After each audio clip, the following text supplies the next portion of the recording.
Bismillahirrahmanirrahim. Donc toujours dans le cours de théorie de communication du master académique communication moderne. Donc vous avez mes coordonnées pour me contacter. Donc on va passer aux énoncés du calcul de probabilité d'erreur des signaux MR. Donc on va voir la MDPQ et la QPSK, la MDF, la MAI et la MDAM. Donc on va voir la notion donc, de signaux aléatoires. Donc premier exercice. Donc on vous donne deux variables x1 et x2 qui sont conjointement gaussiennes avec donc l'espérance de x1 c'est moins 3 et l'espérance de x2 c'est égal à 5. Donc on va poser que y c'est 2x1 plus x2. Donc la covariance entre x1 et x2 elle est moins 1 et la variance de x1 elle est égale à 1 et la variance de x2 elle est égale à 9. Donc on vous demande de trouver la probabilité que y soit inférieur à 3 en termes de la fonction donc q avec un argument positif. Deuxième question, soit z est égal à x1 plus ax2, c'est-à-dire c'est une combinaison de x1 et x2. On demande de trouver la constante a de telle sorte que z soit indépendant de y. Donc deuxième point, c'est le bruit thermique. Donc l'exercice 2, un récepteur idéal à la température ambiante donne une DSP de bruit thermique développée sur une résistance de 1 ohm qui est N0 est égal à KT0 où K c'est la constante de Boltzmann qui est égale à 1,3810 moins 23 joules par Kelvin par degré Kelvin bien sûr. T0 est la température ambiante de la salle souvent prise égale à 290 degrés Kelvin. B c'est la bande B est égal à 20 mégas, c'est la largeur de bande du récepteur et son facteur de bruit il est de 6 dB. Quelle est la valeur de N0? Quelle est la valeur pour un récepteur de la densité spectrale de puissance en milliwatts et en dBm du bruit, sachant que N0 elle est égale à 10 à la puissance F sur 10 KT0. Où F c'est le facteur de bruit qu'on appelle en anglais noise figure. Il est toujours donné en décibels.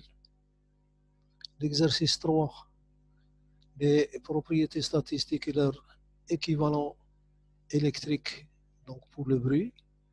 Donner la signification exacte de la fonction de densité de probabilité, en anglais la PDF. Formule et courbe. Donner la signification exacte de la densité de probabilité gaussienne à puissance égale à 1 et de moyenne M. On vous demande de donner la formule et la courbe pour obtenir cette probabilité. Donc, pour obtenir une valeur supérieure à Z. La signification aussi exacte de la densité de probabilité gaussienne de variance égale à sigma est égal à 1 et de moyenne nulle. Formule et courbe, donc toujours pour obtenir une valeur supérieure à Z. La signification exacte de la fonction densité de probabilité gaussienne de variance égale à sigma, quelconque, et de moyenne nulle. Donc la même chose, formule et courbe pour obtenir la probabilité d'avoir une valeur supérieure à Z. L'exercice 4, ayant un ensemble de signaux, donc on considère une modulation PSK à 8 états, donc avec SI qui est égal à 1 cosinus de pi F0T, donc plus pi sur 4i où i prennent les valeurs de 0 à 7, et t est compris entre 0 et grand T. Pour trouver les fonctions de base de la relation ci-dessus, quelle est la dimension de l'espace signal résultant? Dessiner le diagramme de constellation de cet ensemble de signaux. Quel est le mappage préféré des symboles SI? Et représenter la constellation correspondante. Trouver la distance donc euclidienne entre deux points de signal dans la constellation. Pour m égale à 8, déterminer la distance minimale des minimums entre les points de signal, déterminer de combien de dB l'énergie du signal transmis ES doit être augmentée pour atteindre le même démin pour m est égal à 4. Exercice 5, on considère des signaux quaternaires obtenus par une MDPQ, donc c'est modulation par déplacement de phase quadratique, ou bien, donc en anglais, c'est QPSK, donc Quadrature Phase Shift Keying, dont la relation est donnée par SI de T, c'est racine de 2ES sur TS, cosinus de PFCT, plus 2I-1 facteur de pi sur 4, avec les valeurs de I allant de 1 à 4, et bien sûr l'intervalle de temps compris entre 0 et grand T. Développer cette relation, à partir de la relation A, déduire les fonctions de base. Donc le C, réécrire en fonction, donc réécrire cette relation en fonction des fonctions de base, psi1 et psi2, que vous avez trouvées en B. Calculer les composantes du signal binaire conformément aux fonctions de base de cette constellation. Calculer l'énergie par symbole, calculer l'énergie par bit et le rendement en puissance.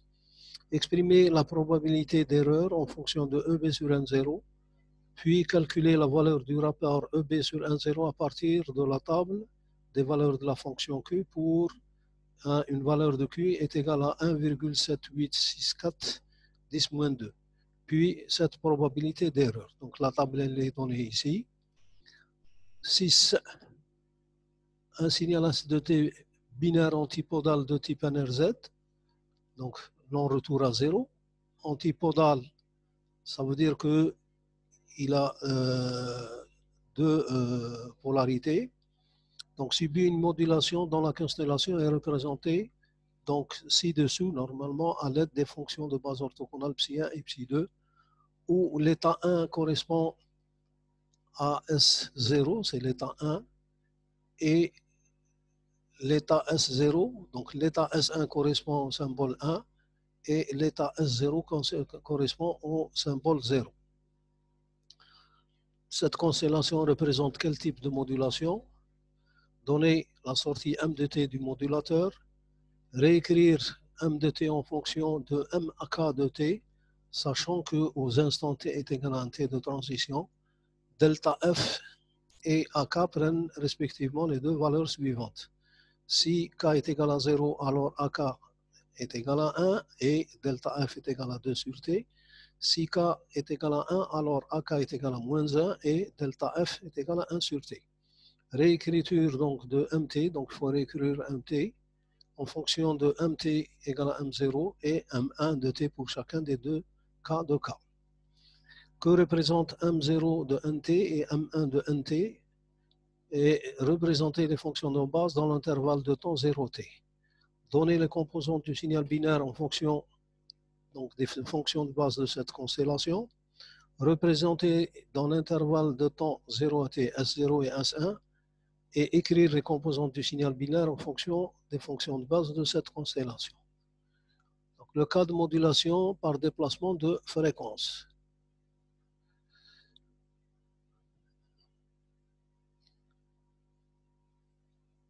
Exercice 6. Donc, modulation par déplacement de fréquence. Calculer l'énergie par bit EB, la distance D entre S0 et S1, ainsi que le rendement en puissance. Donc, préciser sur la constellation l'énergie de l'état de S0 et de S1. Exprimer la probabilité d'erreur uniquement en fonction de EB sur N0, sachant que la probabilité d'erreur sur les bits avec le critère de maximum de vraisemblance est donnée par donc PEML. ML c'est maximum likelihood, ça veut dire c'est le maximum de vraisemblance, donc qui est égal à la fonction Q de D sur 2 sigma. Que représente M0 NT et M1TT et représenter les fonctions de base dans l'intervalle de temps 0T. L'exercice 7, modulation d'amplitude par impulsion. Donc attention, c'est une modulation un peu spéciale. Donc l'exercice 7, la généralisation de la modulation par impulsion binaire à la modulation d'amplitude par impulsion MF est relativement directe. Les cas symboles binaires sont utilisés pour sélectionner M qui est égal à 2 puissance K amplitude du signal, d'où en général les signaux modulés MAIMR sont exprimés par SM de T est égal à 1M P de T, M prenant les valeurs de 1 jusqu'à M. On peut écrire aussi cette relation donc, de SM, donc les signaux modulés, SM, c'est égal à, bien sûr, la coordonnée SM multipliée par le psi de t. P de t, bien sûr, est un signal impulsion passe-bas de durée t. Donc, psi de t, c'est égal à P de t sur, donc attention ici, psi de t, c'est la fonction de base qui est égale à P de t, qui est une impulsion passe-bas, divisé par racine de EP. Donc, ceci, c'est la version normalisée donc, de cette impulsion P de t. Dans le cas spécial où P de t est une impulsion rectangulaire, on peut écrire que SM, c'est A, G de t. G de t, c'est la fonction. Et SM, donc là, on change cette notation par celle-ci. Donc, c'est égal à 1M G de t, donc sur l'intervalle grand t. Et SM, comme d'habitude, donc c'est égal à SM psi de t. Donc, où l'impulsion G de t et psi de t sont montrées sur la figure ci-dessus. Donc, le G de t, c'est une impulsion rectangulaire. Entre 0 et t, prenons la valeur donc 1 entre 0 et t. Et psi de t, donc il suffit de diviser par racine de EP qui est égale à, donc bien sûr, à racine de, parce que G de t est égal à 1, donc P de t est égal à 1. Donc ce sera 1 sur t dans l'intervalle 0t. Donc P de t est égal à G de t qui est égal à 1 dans l'intervalle 0t et 0 ailleurs.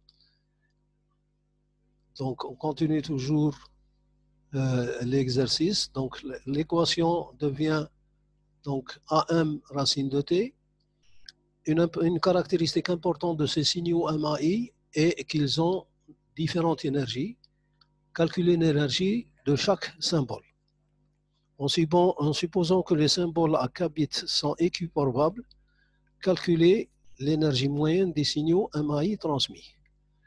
Donc pour minimiser l'énergie moyenne transmise et pour éviter que le signal transmis ait une composante continue, comment choisir les M amplitudes du signal? C'est ce qu'on appelle le mappage.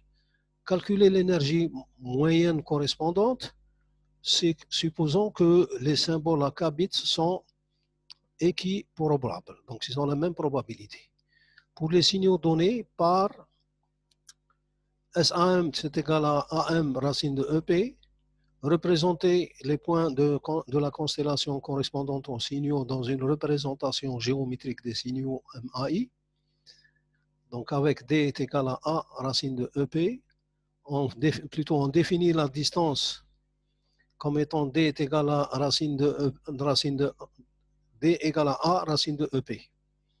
Et donc on a le SM qui s'écrit sous cette forme-là, donc c'est la même courbe, avec bien sûr M, prenons les valeurs de 1 à M. On vous demande de réécrire l'expression de celle-ci. Représenter le diagramme des points de constellation en représentant les signaux MAI. Quelle est la distance entre deux points adjacents? Donc toujours dans l'exercice 7, donc, représenter les formes d'onde du signal PAM pour M est égal à 4, qui sont décrites dans l'équation de SM et déterminer l'énergie moyenne du signal transmis. Calculer l'énergie moyenne basée sur des signaux équiprobables, donc ils ont la même probabilité. Donc, un autre exercice, modulation par déplacement d'amplitude, donc la ASK. Exercice 8, la modulation par déplacement d'amplitude ASK utilise une constellation monodimensionnelle, donc vous voyez ici, avec M est égal à 2 à la puissance K symbole, où K est le nombre d'éléments binaires du code de chaque signal donc transmis qui est un entier positif. Cette figure 1 elle illustre la constellation donc de la MDAM. Donc vous voyez ici les différents points de x0 jusqu'à x-1.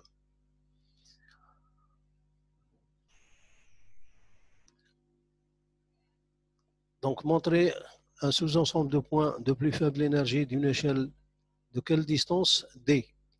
La fonction de base peut être n'importe quelle fonction d'énergie, mais souvent elle est comme suit. Phi n est égal à sinus est égal à 1 sur racine de t, sinc de t sur t. Les amplitudes des symboles appartiennent à quel intervalle? Que peut-on dire de ces niveaux d'entrée? Donc amplitude des symboles. La distance minimale entre les points de la constellation, donc MDAM, elle est abrégée par D minimum est égal à D. Les deux signaux donc binaires antipodales et 2B, 1Q sont-ils des exemples de signaux PAM? Calculer l'énergie moyenne du signal PAM,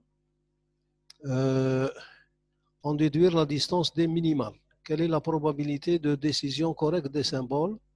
En déduire le nombre de proches voisins. Exercice 9. Utilisant la figure ci-dessous, déterminer approximativement le signal, donc le rapport signal abru nécessaire pour atteindre une probabilité d'erreur sur les symboles. Donc, la probabilité d'erreur, elle est égale à 10-6 pour M, 2, 4 et 8. Donc, elle est donnée ici. Donc, on vous demande de trouver approximativement le rapport EB. Donc, ici, c'est ce rapport-là, pour avoir une puissance, donc, une probabilité d'erreur sur les symboles de 10-6. Signaux quaternaires, l'exercice 10. Exprimer cette relation à l'aide des fonctions de base en développant cette relation. Donc, on vous donne cette relation. Donc, il faut trouver les fonctions de base. Développer et réécrire les composantes du signal binaire conformément aux fonctions de base. Et puis, on vous demande de trouver les composantes, donc SI de T, du signal binaire conformément aux fonctions de base. Exercice 11. Calculer la probabilité moyenne d'erreur sur les symboles pour une AMAQ16 en utilisant la borne d'union. Donc, utiliser le nombre de plus proches voisins. Puis, représenter la constellation en indiquant les différents symboles et calculer pour chaque cas le nombre de plus proches voisins. Trouver le nombre moyen de plus proches voisins. Montrer que généralement la constellation MAQ dérive d'un produit cartésien de deux constellations PAM. Donc, c'est des modulations d'amplitude, c'est pulse amplitude modulation. Comment calculer l'énergie de ES et EB, le rendement en puissance et la probabilité d'erreur. Donc, calculer l'expression exacte de la probabilité d'erreur et comparer le résultat précédent avec le résultat précédent, ça veut dire c'est en utilisant l'union des probabilités. Calculer le nombre moyen de plus proches voisins. Supposons que les composantes en phase et quadrature du bruit sont statistiquement indépendants et que tous les symboles sont équiprobables. L'exercice 12, toujours modulation par déplacement de phase binaire, VPSK. Elle est utilisée pour la transmission de données sur un canal AWGN avec une densité de puissance spectrale, donc avec une densité de puissance spectrale qui est 1,0 sur 2, qui est égal à 10-10 watts par Hertz. Donc c'est une densité spectrale bilatérale. L'énergie du signal transmis est EB est égal à A carré T sur 2, où T est la durée du bit et A l'amplitude du signal. Déterminer la valeur de A nécessaire pour atteindre une probabilité d'erreur de 10-6 si le débit est donné par...